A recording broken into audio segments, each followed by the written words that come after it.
Traffic update as of 6 a.m. PST, September 2nd. And we're going to start today with 12E, but then we'll talk about Hurricane Keiko. 12E is becoming better organized this morning, but very, very slowly. You have some batting. It's probably pretty close to tropical storm. We'll know in the next 24 hours because we can't get it going there anyway. But we expect slow strengthening throughout the day of this system because it's favorable conditions, low shear, warm sea surface waters. So yeah, it has pretty not winds, but it could be upgraded next to advisories, moving west northwest at 15 miles per hour. Yeah, it'll move more northwestward throughout the day, then northward as you get in the late Wednesday into Thursday. Then it will turn northeastward. Thursday night into Friday and make landfall in the Yucatan Peninsula.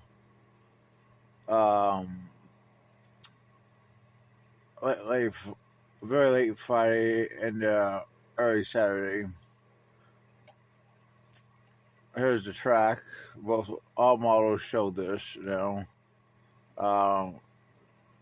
This track into the Baja California and the Gulf of California, finally in Mexico. Around 96 hours. Intensity models take it up at 55 to 60 knots by 48 hours before weakening it. Potentially, yeah. We could get a hurricane, but we only have like about 48 to 72 hours before it starts moving into colder waters. But I've seen hurricanes up in here. We'll have to see. That's what we have on 12, which will be a tropical storm pretty soon. Next we have Hurricane Keiko, and it has proved very much. It had a nice pinhole eye as of this morning. It's moving 27 by 6 knots, and based on what we can see, they're going to be up in the winds to about 75 knots in a couple hours. And this thing is definitely going to probably become a Cat 2 later today, and probably maybe even a little bit stronger. Maybe a major hurricane. You're definitely seeing deconvection wrapping around the pinhole eye. It's going to move west for the next couple of days, then westward. Yeah. Here's the track models for the next 7-8 days. Yeah. There's the EPS.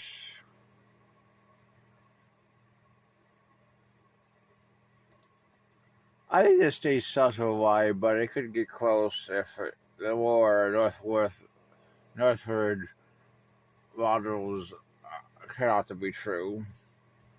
Intensity models, I'm going to be honest. I honestly think in the short term, next 48 hours, this thing probably becomes a strong Cat 2. I mean, potential truly is there. Maybe even a 3. Then after, I mean, depending on how far north it gets, you have to watch for. Intensity models are trying to weaken it after about 48 hours, but we'll have to see. That's what we have on Keiko today. Yep.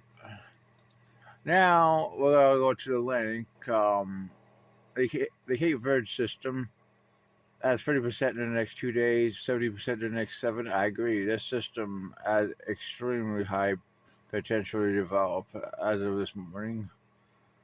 Um, let's take a look at it. It's right here. Already trying to show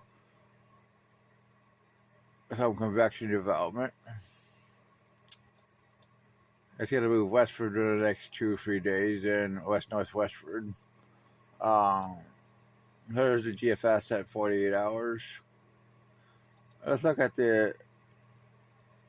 Yeah, here's the GEFS.